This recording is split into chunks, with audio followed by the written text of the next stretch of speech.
السلام علیکم تمام دوستوں کو میرے YouTube چینل پر خوش آمدید۔ آپ تمام دوستوں سے گزارش ہے کہ میرے YouTube چینل کو ضرور سبسکرائب کریں اور بیل نوٹیفیکیشن کو آن کر دیں تاکہ آپ کو تمام ویڈیو اپڈیٹس ملتی رہیں۔ دل تو کہتا ہے کہ میں مر جاؤں، ایک بھی پل آگے زندہ نہ رہوں، لیکن مصیبت یہ ہے کہ مرنا بھی اتنا آسان نہیں۔ آپ مجھے خود سوزی کے بہت سے نادر مشورے بھی دیں گے، لیکن انہیں رد کرنے کی ایک معقول وجہ کسی شاعر نے پہلے سے بتا رکھی ہے۔ بقول شاعر کے مر کے بھی چین نہ آیا تو کدھر جائیں گے۔ اب آپ ہی بتائیں کہ ایسے حالات میں جب مرنے کے بعد بھی چین اور راحت حاصل نہ کر پایا تو پھر کہاں جا کر اس دولت عظمیٰ کو حاصل کروں گا۔ مجھے تو چین و راحت برے لمحات کی تلاش ہے۔ اس زندگی میں دنیا کے کسی نہ کسی حصے میں اوپر والے نے کہیں نہ کہیں تو وہ مقام بھی بنا رکھا ہوگا جہاں دو پل کا چین نصیب ہوتا ہو، لیکن نہ جانے کیوں میرا دل یہ گواہی دیتا ہے کہ ایسا مقام محض قصے، کہانیوں اور تخیلاتی دنیا میں ہی موجود ہے۔ حقیقی دنیا سے اس کا کوئی تعلق نہیں۔ میں خود ایک رائٹر ہوں۔ خوفناک افسانہ نگاری کرنا میرا مشغلہ ہے، یہی میرا ذریعہ روزگار بھی ہے اور یہی میرا وقت گزارنے کا سامان بھی۔ اگر میرا قلم رک جائے تو میرا جینا محال ہو جائے۔ تو میں بات کر رہا تھا ایک ایسی جگہ کے متعلق جہاں انسان کو چین و راحت کے کچھ پل نصیب ہو جائیں، اور میرا دل یہ گواہی دے رہا تھا کہ یہ مقام خواب و خیال کی منزل ہے۔ شاعر نے اس پر بھی کیا خوب کہا ہے، ہم کو معلوم ہے جنت کی حقیقت، لیکن دل کو خوش رکھنے کو غالب یہ خیال اچھا ہے۔ مرزا نوشا اور میں کتنے ہم خیال ہیں، کم از کم اس نظریے پر۔ ابھی اس نے کرتاس پر اتنا ہی لکھا تھا کہ اس کے ایک کمرے کے چھوٹے سے فلیٹ کے مرکزی دروازے پر دستک ہوئی۔ کون ہے بھئی؟ وہ اپنی کرسی پر گھوم گیا اور چونکتے ہوئے اس نے اپنے فلیٹ کے مرکزی دروازے پر نگاہیں جماتے ہوئے پوچھا۔ جواب موصول نہ ہونے پر وہ اکتاہٹ بھرے انداز میں کرسی سے اٹھ کھڑا ہوا اور تیز تیز قدم اٹھاتا ہوا دروازے تک پہنچا۔ جوں ہی اس نے دروازہ کھولا تو وہاں کوئی موجود نہ تھا۔ اس نے آگے بڑھ کر فلیٹ کی نچلی جانب جاتی سیڑھیوں پر نظر ڈالی، وہاں بھی مکمل خاموشی کے آثار تھے۔ پھر اس نے اپنے بائیں جانب عمارت کی اوپری جانب جاتی سیڑھیوں پر کان لگا کر سنا، لیکن وہاں بھی کسی ذی الروح کی موجودگی کا احساس اسے نہیں ہوا۔ ابھی تک اس کے ذہن میں یہی خیال ابھرا تھا کہ ہو نہ ہو کسی نے محض شرارت کرتے ہوئے دستک دی ہوگی اور اوپر یا نیچے کی جانب جاتے ہوئے سینوں میں روپوش ہو گیا ہوگا۔ کم از کم اس کے قدموں کی چاپ سے ہی وہ اپنے اس شک کو تقویت دے سکتا تھا، مگر نہ جانے کون تھا۔ وہ برا سا منہ بنا کر بڑبڑاتا ہوا کمرے کی جانب مڑا تو ایک خیال کے تحت اسے سامنے والے ہمسائے کے دروازے کا خیال آیا،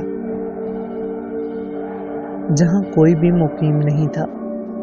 اس نے اس دروازے کی جانب بڑھ کر ہینڈل کو گھمایا۔ دروازہ لاک تھا۔ عجیب صورت بنا کر وہ اپنے کمرے کی جانب واپس لوٹ آیا۔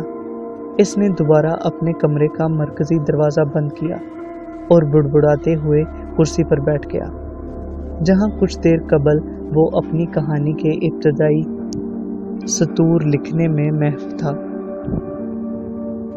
اس نے تسلسل ٹوٹ جانے کی بنا پر کرتاس پر رقم کی ہوئی اپنی تحریر کو ایک مرتبہ دوبارہ پڑھا اور غصے سے اپنے سر کے بالوں کو پکڑ کر بولا، ستیہ ناس ہو تیرا، تو جو کوئی بھی تھا۔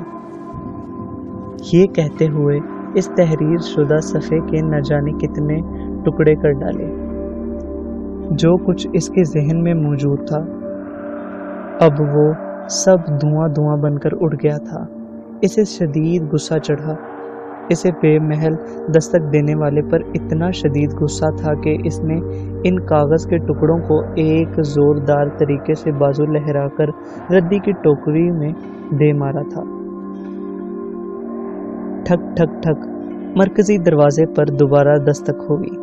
इस मर्तबा वो आपे से बाहर होता हुआ बरक रफ्तारी से कमरे के मरकजी दरवाजे की जानिब बढ़ा।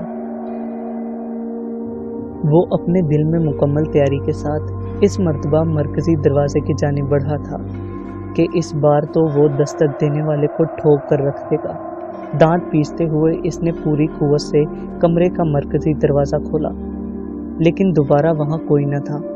इस ख्याल से कि जो कोई भी होगा वो ज़्यादा दूर तक नहीं गया होगा, वो भागते हुए निचली सिमट जाती सीढ़ियों पर हो लिया और दो दो करके नीचे की जानिब जीने फलांगता हुआ भला आखिर इमारत के मरकजी दरवाजे तक पहुंच गया। बाहर मुकम्मल खामोशी, सन्नाटा और तारीकी थी।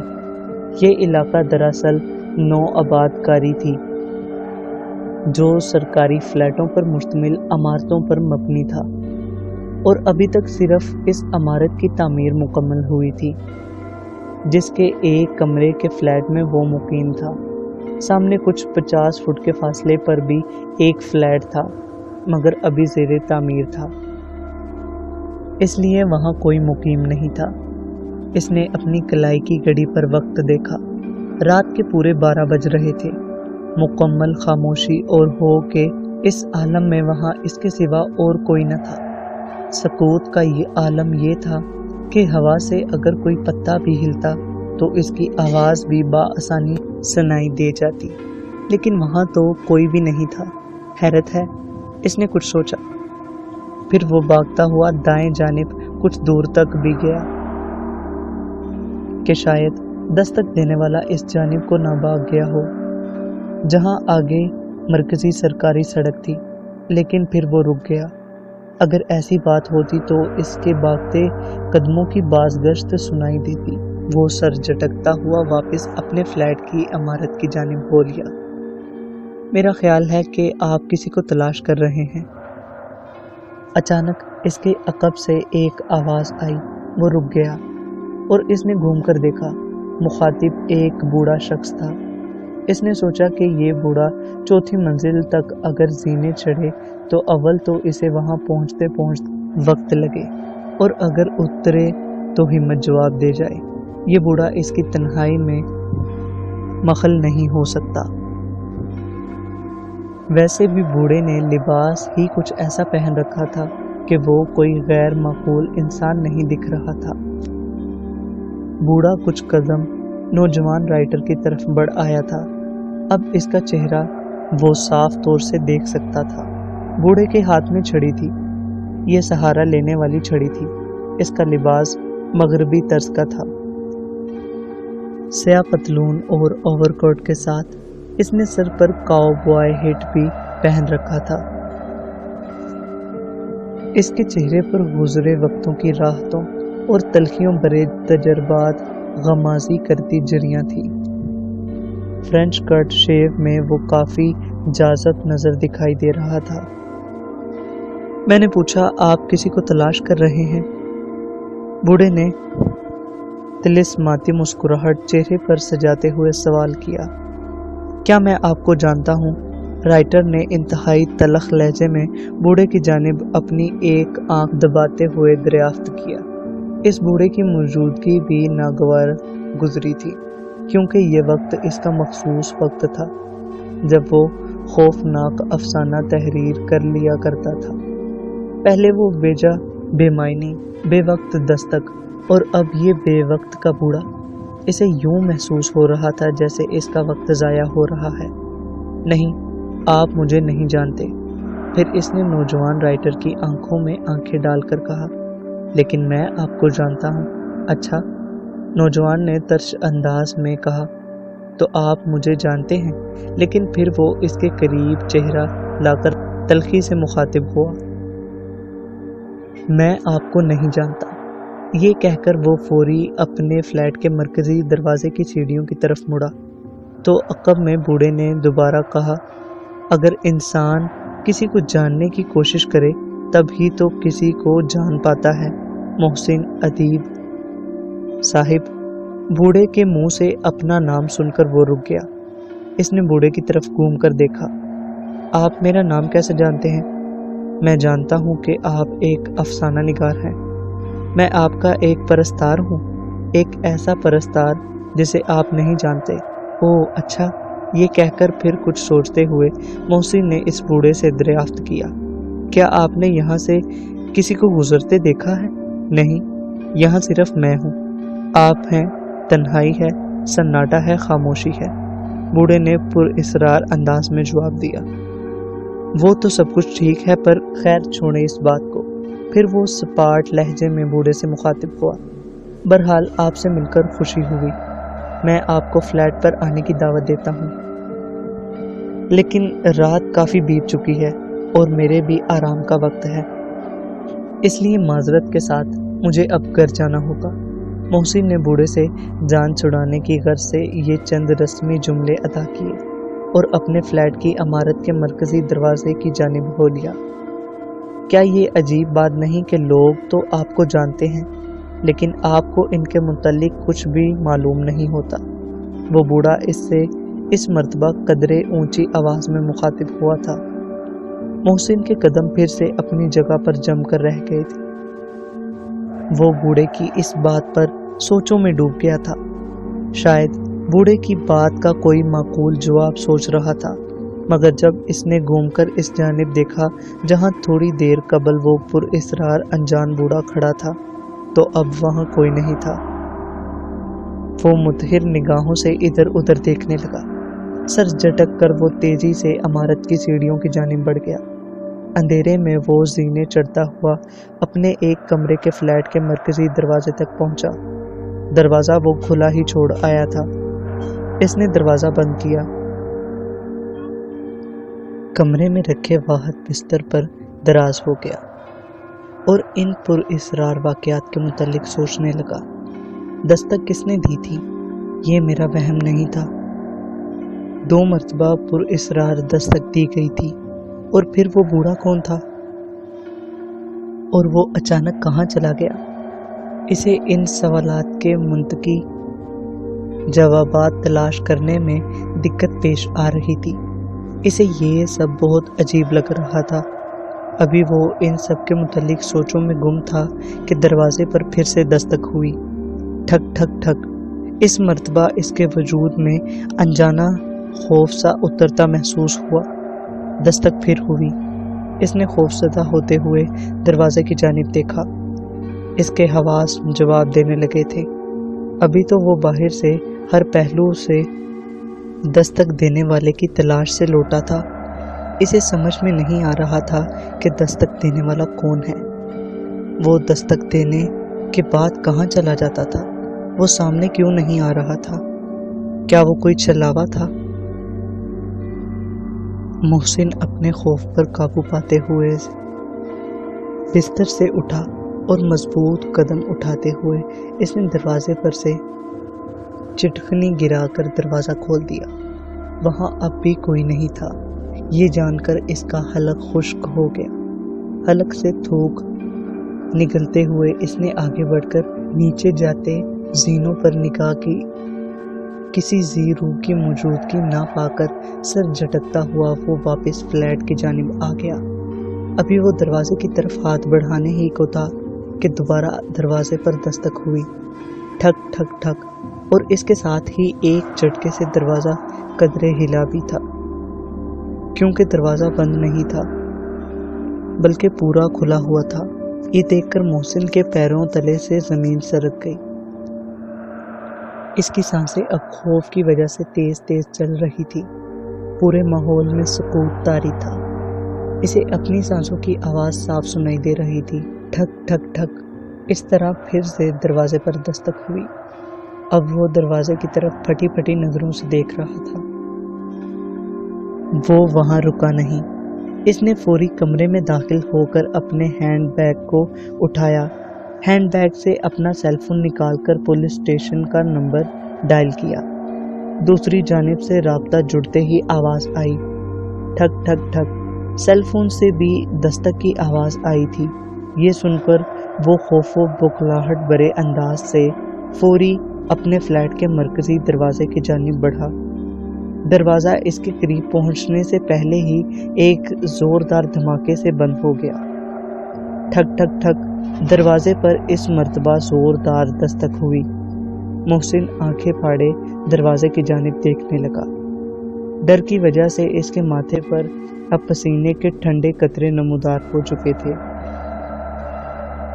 अब वो खौफजदा हो चुका था। इसने अपने दिल को मजबूत बनाते हुए दरवाजे को खोलने की गर्ज से दरवाजे के दस्ते पर हाथ रखा और इसे खोलने की कोशिश की, लेकिन वो दरवाज़ा इससे ना खुल सका। यूं लगता था कि दरवाज़ा हमेशा के लिए मजबूती से बंद कर दिया गया हो। इसने हिम्मत ना हारी और अपना भरपूर जोर लगाकर एक झटके से दरवाज़ा खोल दिया। दरवाज़ा खुलते ही वो तेजी से नीचे जाते जीनों की तरफ बढ़ा। इसके फ्लैट के दरवाजे पर अब भी दस्तक जारी थी। इसने वही दस्तक अपने फ्लैट के सामने वाले फ्लैट के दरवाजे पर भी सुनी। तीसरी मंजिल तक पहुंचा। तीसरी मंजिल पर दोनों आमने सामने के फ्लैटों के दरवाजों पर भी दस्तक हो रही थी। यही सूरत हाल दूसरी मंजिल पर भी थी, हत्ता कि वो इमारत के मरकजी दरवाजे से बाहर निकल आया। इमारत के हर दरवाजे पर दस्तकें हो रही थी। पूरी इमारत ठक ठक ठक की आवाज़ों से गूंज रही थी कि अचानक माहौल में यकदम सन्नाटा और खामोशी तारी हो गई। एक ही साथ तमाम दस्तकें रुक गई थी। वो अपनी फटी फटी नज़रों और चढ़ी हुई बेतरतीब सांसों के साथ अब इस इमारत को देख रहा था। वो खौफजदा इसलिए हुआ था कि इमारत में अभी तक कोई मुकीम नहीं था। इसे तो ये कमरा एक ताल्लुकदार ने 15 दिन के लिए किराए पर दे दिया था ताकि वो इस खामोशी में अपनी कहानी मुकम्मल कर सके। वो खौफनाक अफसाना निगारी के शोबे से वाबस्ता एक लिखारी था, तो इसे अपनी एक खौफनाक कहानी लिखने के लिए यकसुई और तन्हाई की ज़रूरत थी। फिर अगले ही लम्हे एक अजीब बात हुई। एक एक करके इमारत के हर फ्लैट में बल्ब रोशन होने शुरू हो गए। वो फटी फटी निगाहों से ये मंजर देखता रहा। इमारत के हर फ्लैट की खिड़की से कुमकुमों जैसी रोशनी बाहर के अंधेरे को चीरती हुई निकली और सीधी इस जगह पर पड़ने लगी जहां वो खड़ा ये सब अपनी फटी फटी खौफजदा निगाहों से देख रहा था। अब इसने वहां एक सेकंड की ताखीर ना की और बेदरेग इस जानिब दौड़ लगा दी जहां मरकजी सरकारी सड़क थी। अभी वो 100 कदम ही भागा था कि वही बूढ़ा इसे खड़ा दिखाई दिया। इसके भागते कदम कदरे रुके थे। वो आहिस्ता आहिस्ता भागते हुए अब बूढ़े को घूरने लगा था। क्या कहानी मुकम्मल नहीं करोगे? ये कहकर बूढ़े ने दिलदोज कहका फिजा में बुलंद किया। इसके मुंह खोलने पर इसने देखा कि बूढ़े के दांत नोकदार थे जिन पर से खून यूं रस रहा था जैसे वो अभी अपने दांतों से किसी जानदार का खून चूसकर आया हो। ये मंजर देखकर इसने दोबारा पूरी रफ्तार से मरकजी सरकारी सड़क की तरफ दौड़ लगा दी। पुरइसरार बूढ़े के खून आलूद दांत देखकर इसकी सूरत रूहानसी हो गई थी और अब तो इसे अपनी टांगों से जान निकलती महसूस हुई। वो मज़ीद 50 कदम भागकर आगे तक पहुंचा कि इसने इसी मनहूस बूढ़े को दोबारा अपने बाएं जानिब खड़े पाया। इस मर्तबा इस बूढ़े की आंखों में सुर्ख रोशनियां जाहिर हो रही थी जिनसे चिंगारियां उठ रही थी। कितना भागोगे? कहानी तो लिख लो पहले। ये कहकर बूढ़ा दोबारा फलक शगाफ कहका मारते हुए हंसा। पूरे माहौल में इसके आतिशी कहकहे हर जानिब से उठते महसूस हो रहे थे। मोहसिन ने इसको खौफ से एक मर्तबा देखा और फिर अंधाधुंध भागना शुरू कर दिया। अपनी फूली फूली सांसों के साथ وہ بامشکل اپنے بھاری قدم اٹھاتا ہوا بلا آخر سرکاری سڑک تک پہنچ گیا۔ رات کے اس پہر سڑک پر اکا دکا گاڑی آ جا رہی تھی۔ اس نے ادھر ادھر نگاہیں دوڑائی تو دور سے ایک رکشا آتا دکھائی دیا۔ اس کی پھٹ پھٹاتی آواز نے محسن کے دل میں امید کی ایک کرن روشن کر دی۔ رکشا چوں ہی اس کے نزدیک پہنچا تو اس نے ہاتھ لہراتے ہوئے اسے رکنے کا اشارہ دیا۔ رکشا اس کے قریب آ کر رک گیا۔ وہ فوری اس رکشے میں سوار ہوا۔ پولیس اسٹیشن چلو جلدی، محسن نے ہانپتے ہوئے رکشے میں سوار ہوتے ہوئے کہا اور رکشے کا بائیں جانب کا دروازہ بند کر دیا، جو شاید سخت لکڑی اور گتے کا بنا ہوا تھا۔ رکشا آگے کی جانب بڑھ گیا۔ تیز چلاؤ، جلدی کرو۔ محسن خوف سے کانپتے ہوئے رکشے والے سے مخاطب ہوا۔ یہ سن کر رکشے والے نے اپنا رکشا فوری اگلے گیئر میں ڈالا اور رکشے کی رفتار بڑھا دی۔ جلدی کرو پلیز، جلدی کرو۔ رکشا تیز رفتاری سے آگے بڑھنے لگا اور پھر یکدم محسن نے محسوس کیا کہ رکشا آبادی سے باہر نکل آیا تھا۔ رکشا اب تیزی سے ایک ویران و تاریک سڑک پر دوڑ رہا تھا۔ یہ کہاں جا رہے ہو تم؟ محسن چلایا۔ میں نے تم سے کہا تھا کہ رکشے کو پولیس اسٹیشن کی طرف لے چلو۔ رکشے والے نے محسن کا کوئی جواب نہ دیا۔ تھوڑی دور جانے کے بعد رکشا ایک ویران و تاریک جگہ پر پہنچ کر رک گیا۔ یہ تم مجھے کہاں لے آئے ہو؟ محسن اب غصے سے داڑا، مگر رکشے والا پھر بھی خاموش رہا۔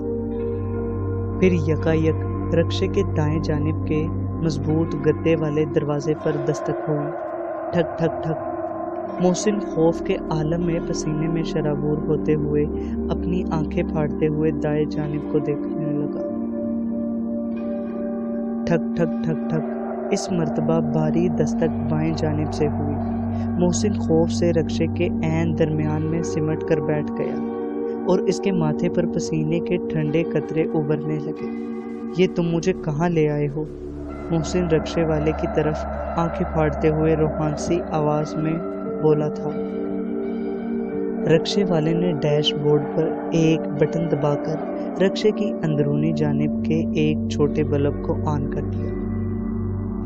اب رکشے میں دھیمی دھیمی سی روشنی ہو گئی تھی اور اس مدھم روشنی کی وجہ سے رکشے میں اندھیرا چھٹ گیا تھا۔ رکشے والا ایک سیاہ چادر جسم پر سے سر تک اوڑھے بیٹھا ہوا تھا۔ تم بولتے کیوں نہیں؟ محسن کانپتے ہوئے خوف سے داڑا۔ رکشے والا برق رفتاری سے اپنی گردن گھما کر محسن کی جانب دیکھا۔ ایسا کرتے ہوئے اس کے سر سے سیاہ رنگ والی چادر سرک گئی تھی۔